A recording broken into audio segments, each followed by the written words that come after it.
Hello बच्चों, मैं आपके साथ आपका राज सर। आज हम लोग बात करने वाले हैं कक्षा 10th के बारे में, गणित विषय के बारे में। जो एक्सरसाइज 3.3 है, जो एनसीईआरटी का क्वेश्चन है, ये बहुत अच्छे क्वेश्चन है। इसको आप 2 से 3 तरीके से बना सकते हैं। प्रतिस्थापन विधि से बना सकते हैं, विलोपन विधि से बना सकते हैं, लेकिन आपको जो इच्छा करे वही बना सकते हैं। लेकिन इस तरह क्वेश्चन अधिकतर बोर्ड में, एग्जाम में क्वेश्चन आते रहते हैं। तो हम लोग इस क्वेश्चन को आज हल करेंगे। तो देखते हैं कैसे कैसे क्वेश्चन दिया हुआ है। तो हम लोग इस क्वेश्चन का बहुत आसान तरीके से हल कर सकते हैं। या तो प्रतिस्थापन विधि लगा लीजिए या विलोपन लगा लीजिए। तो हम लोग को दिया हुआ है कि 2x + 3y = 11 है और 2x - 4y = क्या है, -24 है। तो को हल कीजिए। यहाँ तक तो हल कर लेंगे, यहाँ से x और y आसानी से निकल जाएगा।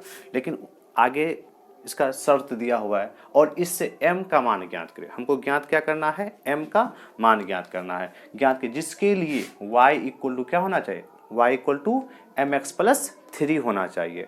यहाँ पे हम लोग क्या करेंगे, वहाँ से y और यहाँ से x का मान इसमें पुट कर देंगे तो यहाँ से y का मान हम लोग को पता चल जाएगा। इसके लिए सबसे पहले क्या करते हैं, ये जो दो समीकरण दिया हुआ है हम लोग को, उस समीकरण से हम लोग x और y का मान ज्ञात करते हैं। चलिए कैसे ज्ञात करते हैं देखते हैं हम लोग।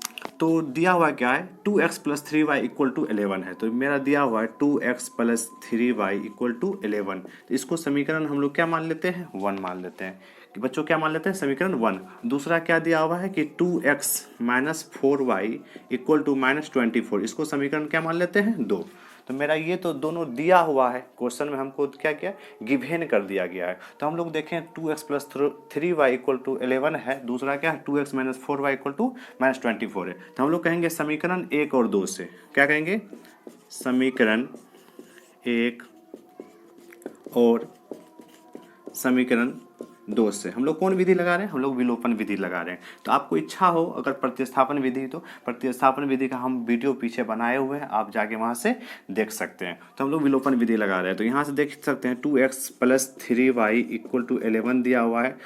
ये समीकरण मेरा क्या है, 1 है। दूसरा क्या है, 2x - 4y = -24 दिया हुआ है। ये समीकरण क्या है, मेरा 2 है। तो यहाँ पे देखेंगे, यहाँ भी 2x है, यहाँ भी 2x है। तो हम इसको अगर घटा दें तो घटाने से क्या होगा, चिन्ह यहाँ से वहाँ तक चेंज होगा। यहाँ से प्लस है तो माइनस हो जाएगा, माइनस है तो प्लस हो जाएगा, माइनस है तो प्लस हो जाएगा। प्लस 2x - 2x क्या हो गया, समाप्त हो गया। 3y प्लस में है, 4y प्लस में, तो दोनों को ऐड करेंगे तो 7y हो जाएगा। यहाँ से क्या होगा, +24 और +11 तो क्या होगा, 35 हो जाएगा। यहाँ से y का मान क्या हो गया, 35 बाई कितना हो गया, 7 7 5 जा कितना 35 होता है। y का मान वैल्यू क्या हो गया, आपको 5 आ गया।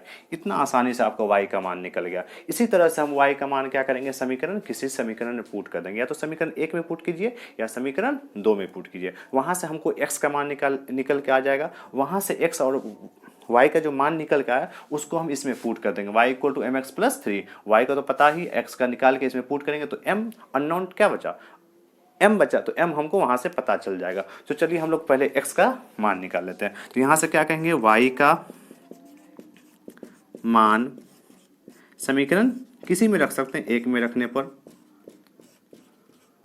y का मान समीकरण कहां पर रखने पर, 1 में रखने पर। तो समीकरण 1 क्या था मेरा, 2x + 3y = 11। तो क्या हो जाएगा, 2x + 3y, y का वैल्यू क्या हो जाएगा मेरा, 5 हो जाएगा, = 11। तो यहां से क्या हो गया, 2x + 3 5 जा 15 11। तो यहाँ से हो गया आपको 2x, 15 को पक्षांतर कर लेते हैं तो यहाँ से क्या होगा, 11 प्लस से माइनस हो जाएगा। यहाँ से आपको कितना हो गया, 2x = 11 से 15 में से 11 -4। तो यहाँ से -4 हो गया। तो x का वैल्यू क्या हो जाएगा, x का वैल्यू -4/2, 2 2 जा 4। तो x का वैल्यू क्या हो जाएगा, -2। तो यहाँ से हम लोग देखें कि x और y का वैल्यू दोनों निकल के हम लोग को आ चुका है। अब किसका निकालना है बच्चों, अब m का निकालना है। चलिए कैसे निकालते हैं m का।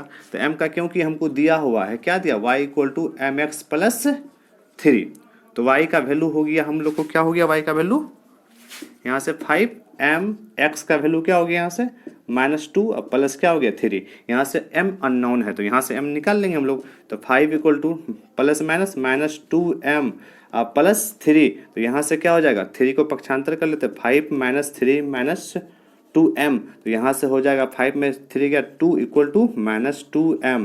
तो ये मेरे लिए क्या हो जाएगा, 2/-2 = m, क्योंकि यहाँ से मल्टीपल में से लाएगा तो डिवाइड में हो गया, 2 1 जा 2, तो यहाँ से बन के आ गया -1 इक्वल टू m। कहने का अर्थ है क्या, m इक्वल टू -1। यही तो हम लोग को निकालना था यहाँ की, यहीं पे।